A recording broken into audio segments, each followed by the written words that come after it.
வணக்கம் ஃப்ரெண்ட்ஸ். பாண்டியன் ஸ்டோர்ல என்ன நடக்குதுன்னு ஒரு நட பார்த்துட்டு வரலாமாங்க? பாண்டியன் வீட்ல பஞ்சாயத்தெல்லாம் முடிஞ்சு ஓஞ்சிருக்க. சக்திவேலும் குமரவேலும் வெளியே வந்து நின்னு எதிர் வீட்ட பாக்குதுங்க. ஏண்டா மவனே, எதிர்த்த வீட்ல இருந்து ஒரு சத்தத்தையும் காணோம். ஒருவேளை அவமானம் தாங்க முடியாம கொல்ல பக்கமா குதிச்சு ஓடி போயிருப்பாங்களோ அப்படின்னு சக்திவேல் நக்கலா கேட்டுட்டு இருக்க. வீட்டுக்குள்ள இருந்து பாண்டியன் வெளியே வர்றாரு. அவரு கொஞ்சம் தளர்வா வர பின்னாடியே வர பழனிவேல், மச்சான் செருப்பு போட்டுக்கங்கங்கிறாரு. பாண்டியன் அவரோட வண்டியில போய் சாவிய போட, அதானே பார்த்தேன். இவன்களாவது அவமானப்படுறதாவது. இவன்களுக்கு தான் வெக்கம், மானம், சூடு, சொரணம், மரியாதை எதுவுமே கிடையாதேடா மவனே. அதெல்லாம் நம்ம எப்படி எதிர்பார்க்க முடியும்? அப்படின்னு சக்திவேல் கேவலமா பேசிட்டு இருக்க. என்னப்பாங்கிற மாதிரி உச்சி கொட்டுறாரு குமார். பேசி முடிக்கிறவர்ல அப்படியே நின்னு பார்த்துட்டு இருக்க பாண்டியன். வண்டியில உட்கார்ந்து கிக் பண்றாரு. ஸ்டார்ட் ஆகல. கீழ்பார்வை பார்த்துட்டு இருக்க சக்திவேல், விருப்பத்தை மீறி மகள் காதலித்ததால் மனமுடைந்த தந்தை விஷம் குடித்து தற்கொலை அப்படின்னு நியூஸ் படிக்கிற மாதிரி ஜாடையா சொல்லிக்கிட்டு இருக்காரு. பாண்டியனும் பழனிவேலும் பார்த்துட்டு இருக்க. ச்சே, மானஸ்தேன்டா இவன் தானே மானஸ்தன்.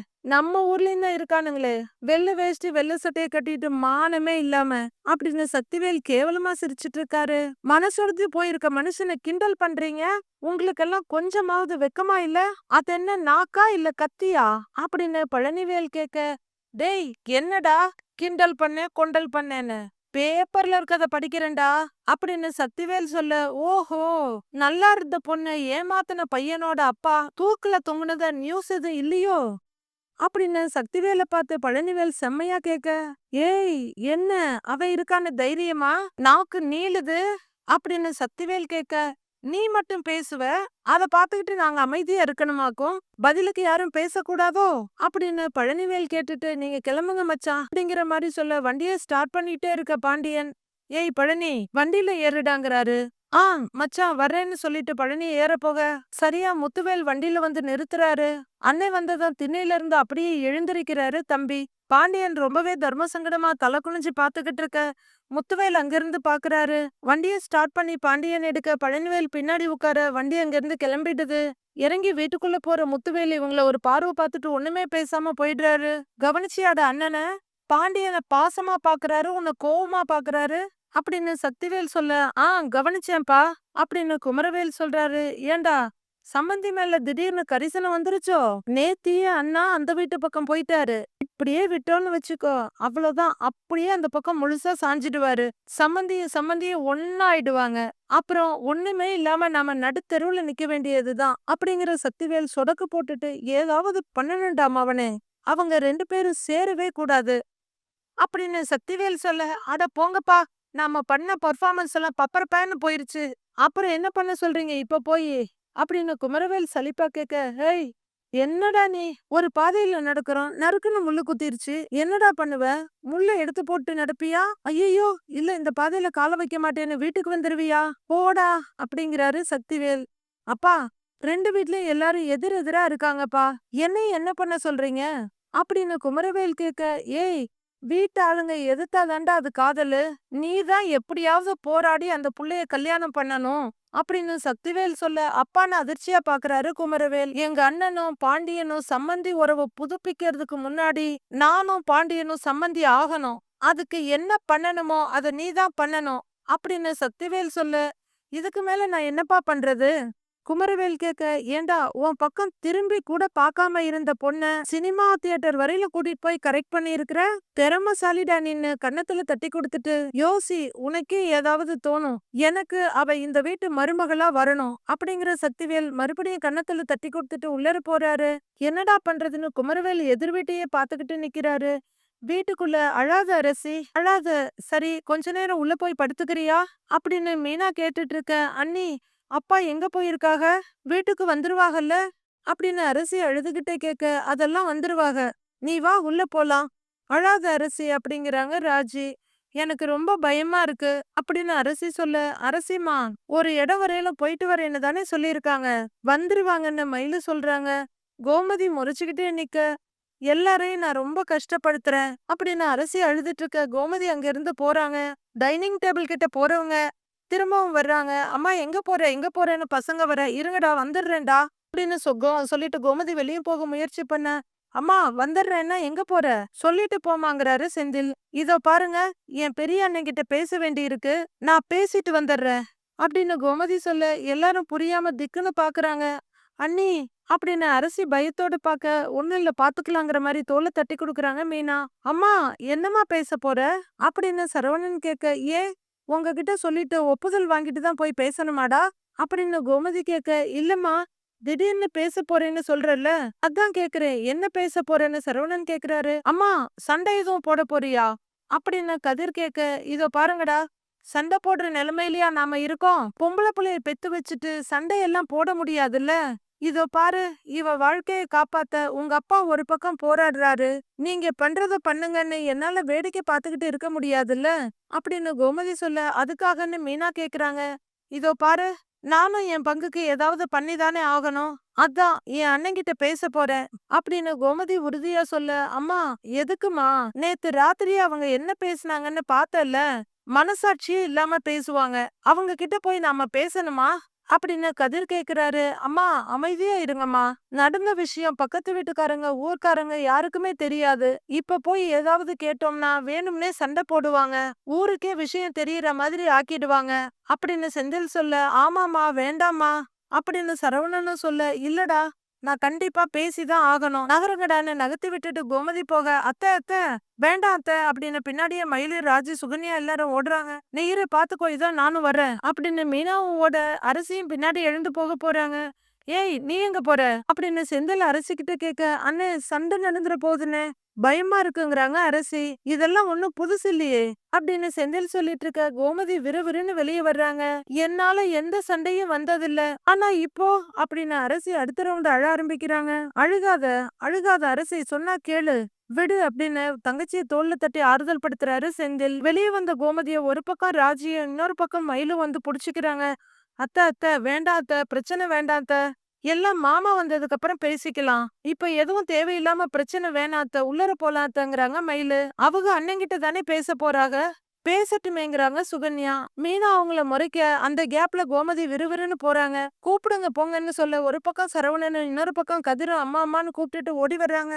அம்மா அம்மா வேணாம்மா, சொன்னா கேளுமா, சொல்றான்ல கேளுங்கம்மா அப்படின்னு கோமதி பின்னாடியே ஓடி வர, இதோ பாருங்க, என்ன நடந்தாலும் நீங்க 2 பேரும் வாயே திறக்க கூடாது, பேசாம நிக்கணும் புரியுதா அப்படின்னு கோமதி சொல்ல, அம்மா உன்னை யாராவது ஏதாவது சொன்னா நான் சும்மா இருக்க மாட்டேன், வாயை உடைச்சிருவேன் அவங்களங்கிறாரு கதிரு. மார்கால் மார்க்கை வாங்கி விட்டுருவோமாங்கிறாரு சரவணன். ஏய் நான் சொல்றத மட்டும் கேளுங்கடா அப்படிங்கிற கோமதி, அண்ணே முத்துவேல் அண்ணே, அண்ணே முத்துவேல் அண்ணே அப்படின்னு கேட்டுக்கிட்டே நின்னு கூப்பிட பாட்டி தான் முதல்ல வர்றாங்க. பாட்டி கோமதியோட கைய புடிச்சிட்டு, கோமதி என்னம்மான்னு கேட்க மெதுவா உங்க கையில இருந்து கையை எடுத்துக்கிறாங்க கோமதி. உன் மூத்த மகன் எங்கன்னு கோமதி கேட்க, உள்ளதாமா இருக்கான், எதுக்குமா கேக்குற அப்படின்னு பாட்டி கேட்டுட்டு இருக்க. அண்ணே முத்துவேல் அண்ணே அப்படின்னு கூப்பிட்டுட்டு இருக்க, எதுக்குமா எதுக்கு கூப்பிட்டுட்டு இருக்கிற அப்படின்னு கேட்டுட்டு இருக்க. வடிவம் மாறி சக்திவேல் குமரவேல்னு 4 பேரும் வர்றாங்க. மறுபடியும் கோமதி அண்ணே அப்படின்னு கூப்பிட்டுட்டு இருக்காங்க. வெளியே வர்ற சக்திவேல் கோமதிக்கு முன்னாடி நின்னு சொடக்கு போட்டு, ஏய் எங்க வீட்டு வாசல்ல நீ என்ன பண்ணிட்டு இருக்க, உங்க வீட்டு எல்லை அதோட முடிஞ்சு போச்சு, அதை தாண்டி இங்க வர்றதுக்கு உனக்கு எந்த அருகதையும் கிடையாது அப்படின்னு சக்திவேல் சொல்லிட்டு இருக்க. ஏய் என்ன பேசுறேன்னு கதிரும் சரவணனும் தாண்டாங்க. ஏய் அப்படின்னு கோமதி இந்த பக்கம் அடக்கிட்டு இருக்க. ஏய் அடங்குங்கடாங்கிற மாதிரி சைகை காட்டுறாரு சக்திவேல். சும்மா இருங்கடா நான் பேசுறேன்ல அப்படின்னு கோமதி சொல்ல, அந்த ஆள் எப்படி பேசுறான் பாத்தியா அப்படின்னு சரவணன் சொல்லிட்டு இருக்காரு. எல்லாரும் என்னன்னு பாத்துட்டு இருக்க, இங்க பாரு, ஆசைப்பட்டோ இல்ல உன் கூட உறவு கொண்டாடணும் உன் வீட்டு பக்கம் நான் வரல, நான் என் அண்ணன் கிட்ட பேச வந்தேன் அப்படின்னு கோமதி சொல்ல, அப்படின்னு சக்திவேல் சொல்ல, முத்துவேல் அண்ணங்கிட்ட பேச வந்தேன்னு தெளிவா சொல்றாங்க கோமதி. இங்க பாரு, அண்ணன் தம்பி உறவெல்லாம் அந்து போய் 30 வருஷம் ஆச்சு, புதுசா அண்ணன் நொண்ணேன்னு உறவு கொண்டாடிட்டு இங்க வர்ற வேலையெல்லாம் வச்சுக்காத போ அப்படின்னு நாயை விரட்டுற மாதிரி விரட்டுறாரு சக்திவேல். டேய் கொஞ்ச நேரம் சும்மா இருடா, கோமதி முத்துவேல் கிட்ட தானே பேசணும்னு சொல்றா அப்படின்னு பாட்டி சொல்ல, என்ன ஆத்தா மகளுக்கு வக்காலத்து வாங்குறியோ, ஓடி போனதெல்லாம் மறந்துட்டியோ அப்படின்னு சக்திவேல் கேட்க, கேடு கிட்ட வேலை பார்த்த உங்க மகனுக்கே நீங்க வக்காலத்து வாங்கும்போது அத்தை கோமதிக்கு வாங்க கூடாதா அப்படின்னு மாறி கேட்க, ஏய் ஏய்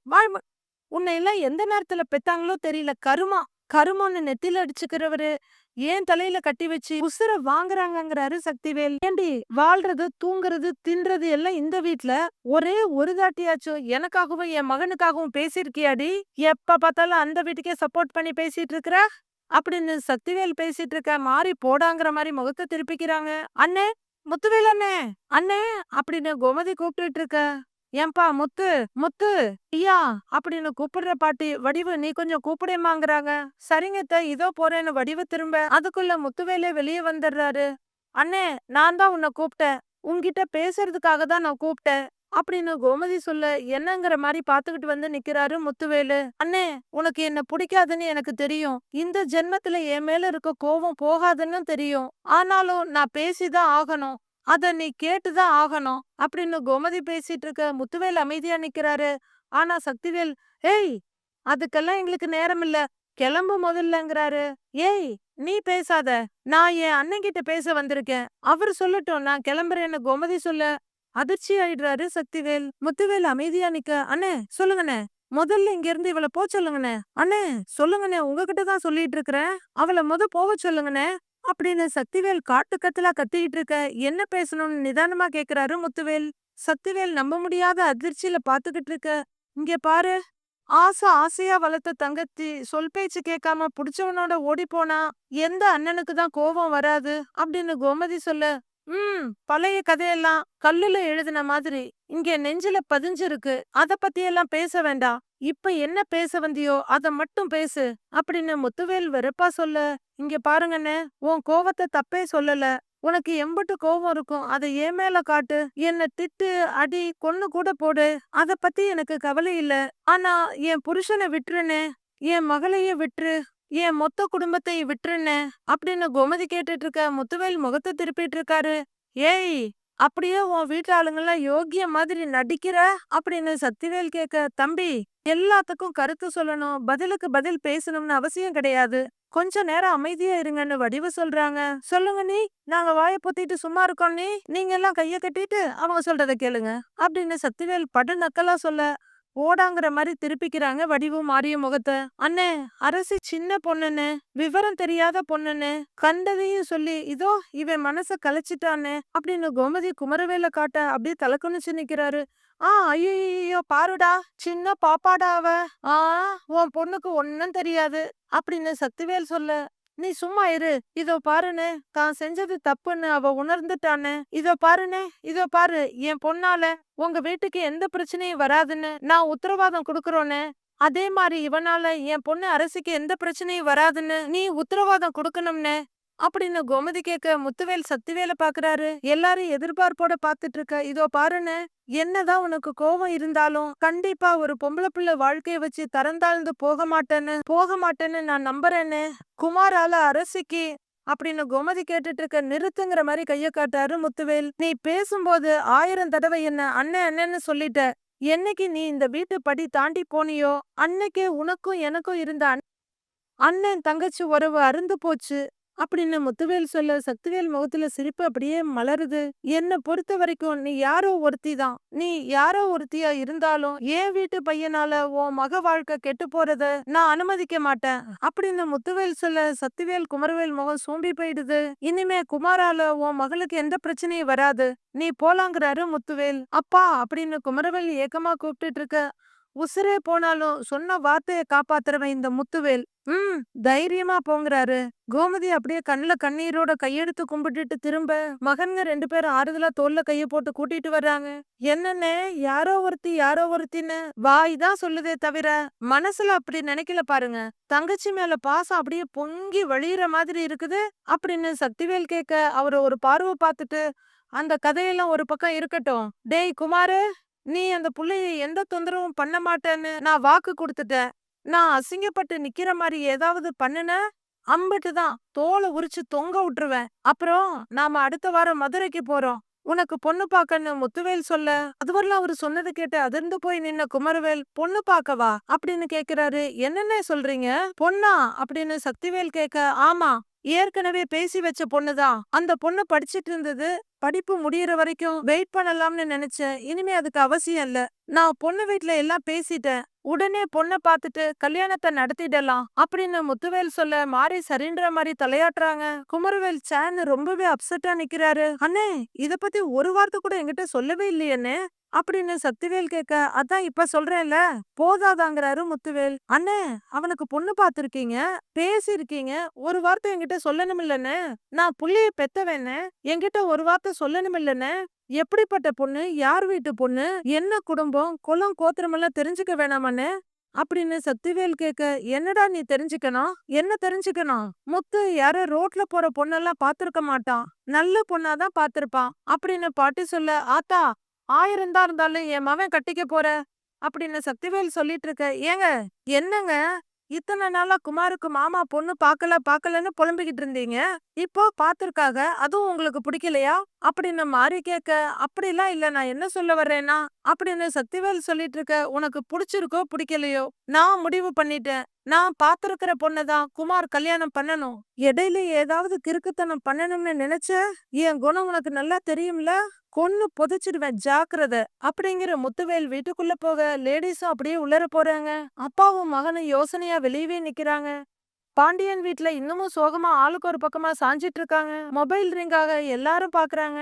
ஏய், உன் போன் தானே அடிக்குது அப்படின்னு கோமதி கேட்க, ஆமான்ற மாதிரி தலையாட்டுறாங்க அரசி. என்ன, அவன் போன் பண்றானா, பேசணுமா, எடுத்து தரவா, பேசுறியான்னு நக்கலா கேக்குறாங்க கோமதி. இல்லம்மா, எடுக்க வேண்டாம் அப்படின்னு அரசி சொல்லிட்டு இருக்க. எழுந்து வர்ற கோமதி மொபைல கையில எடுக்கிறாங்க. போன் ஆன் பண்ணி, இல்ல இன்னைக்கு இல்ல, இனி அவ என்னைக்குமே காலேஜுக்கு வரமாட்டா அப்படின்னு கோமதி சொல்ல எல்லாரும் அதிர்ச்சியா பாக்குறாங்க. காலேஜுக்கு வரலையா, அது இதுன்னு போன் பண்ணி கேட்க கூடாது, புரியுதா அப்படின்னு எங்க அப்பன் குதிரைக்குள்ள இல்லன்ற மாதிரி கோமதியை எல்லா வேலையும் பாத்துருவாங்க போல இருக்கு. இந்த போனாலதான் பாதி பிரச்சனையே, தூக்கி போட்டு உடைக்கலாம் போல இருக்கு, சீ அப்படின்ட்டு கோமதி உட்கார்றாங்க. அத்தைன்னு மீனா கூப்பிட, என்னன்னு வெடுக்குன்னு கேக்குறாங்க.